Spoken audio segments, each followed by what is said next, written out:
Hello friends, income tax के cases की series में आज जो केस हम डिस्कस करेंगे वो सर्च केसेस में एडिशनल कमिश्नर की अप्रूवल को लेकर के है। प्रेजेंट केस में ऑनरेबल दिल्ली हाई कोर्ट के सामने एक इशू था कि यदि एडिशनल कमिश्नर 33 केसेस के अंदर एक ही दिन के अंदर अप्रूवल देता है और जो अप्रूवल सेम डे पर एडिशनल कमिश्नर से सीक किए जाते हैं और सेम डे पे ही असेसिंग ऑफिसर 33 केसेस के अंदर असेसमेंट ऑर्डर पास कर देता है, तो क्या ऐसे केस में उस अप्रूवल को एक वैलिड अप्रूवल माना जाना चाहिए? यही इशू कोर्ट ने अपने case principal commissioner of income tax versus Subhash Dabas and others की केस में डिसाइड किया। यह केस 478 ITR पेज नंबर 217 पर रिपोर्ट हुआ और इस केस का जजमेंट 17 मई 2024 को आया।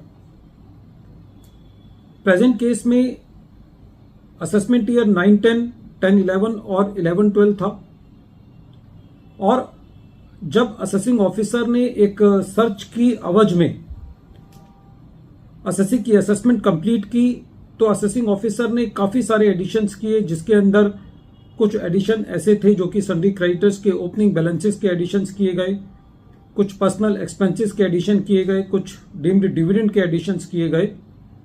और जब ये मैटर CIT अपील के पास था तो CIT अपील ने मेजॉरिटी ऑफ द एडिशंस को डिलीट किया, लेकिन जो डीम्ड डिविडेंड की एडिशन थी उसको सस्टेन रखा। रेवेन्यू ने ट्रिब्यूनल में अपील फाइल करी।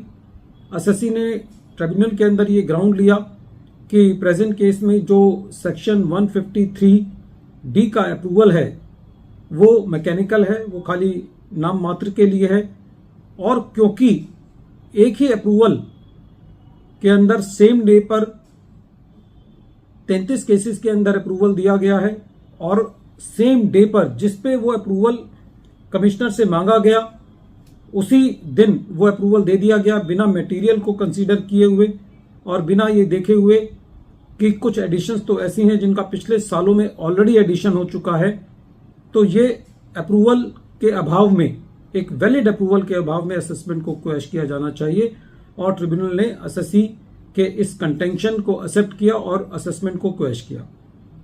रेवेन्यू इस मैटर को हाईकोर्ट लेकर के गया और हाईकोर्ट का भी ये कहना था कि प्रेजेंट केस के अंदर जो अप्रूवल दी गई है वो एक कैजुअल और एक मैकेनिकल अप्रूवल है। सारे फैक्ट्स को देखते हुए कोर्ट का ये कहना था कि प्रेजेंट केस के अंदर जो अप्रूवल है उसके पर्सुअल से ये नहीं पता चलता कि जो एडिशनल कमिश्नर ने अप्रूवल दिया है उसके अंदर ड्यू एप्लीकेशन ऑफ माइंड था या नहीं।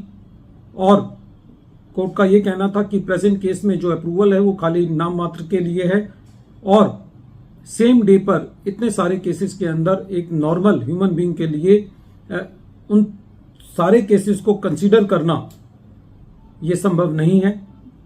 कोर्ट ने ये कहा कि जो रीजंस हैं और या जो रिकॉर्ड है उसको वेरीफाइड नहीं किया गया है। ओपनिंग बैलेंसेस को भी असेसी की इनकम में एड बैक किया गया है और खासकर उन केसेस में जहां पर जो सन्ड्री क्रेडिटर्स हैं वो खाली 4 हैं। कोर्ट का ये कहना था कि यदि क्रेडिटर्स ज्यादा भी होते तो ये मान भी लिया जाता कि लास्ट डे पर किसी कंफ्यूजन के अंदर वो अमाउंट रह गया। कोर्ट ने ये कहा कि 33 केसेस में एक ही गो में जो अप्रूवल दिए गए वो वैलिड नहीं है।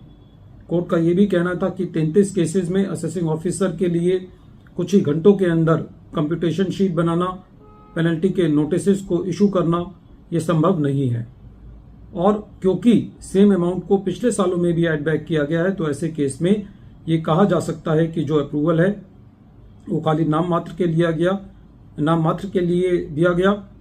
तो सारे फैक्ट्स को देखते हुए दिल्ली हाई कोर्ट ने एक मैकेनिकल अप्रूवल का बेस लेते हुए असेसमेंट प्रोसीडिंग्स को क्वेश किया। फ्रेंड्स, अप्रूवल एक महत्वपूर्ण प्रोसेस है। ये इसलिए नहीं है कि खाली असेसिंग ऑफिसर अपने एडिशनल कमिश्नर के पास गया एक ऑटोग्राफ लेने। एडिशनल कमिश्नर की जिम्मेदारी है कि वो ये देखे कि हाई पिच असेसमेंट्स ना की जाएं। वीडियो के अंत में एक बार फिर मैं केस का नाम रिपीट कर रहा हूं। केस का नाम है principal commissioner of income tax versus Subhash Dabas and others, और ये केस 478 ITR पेज नंबर 217 पर रिपोर्ट हुआ और इस केस का जजमेंट 17 मई 2024 को आया। Thank you friends.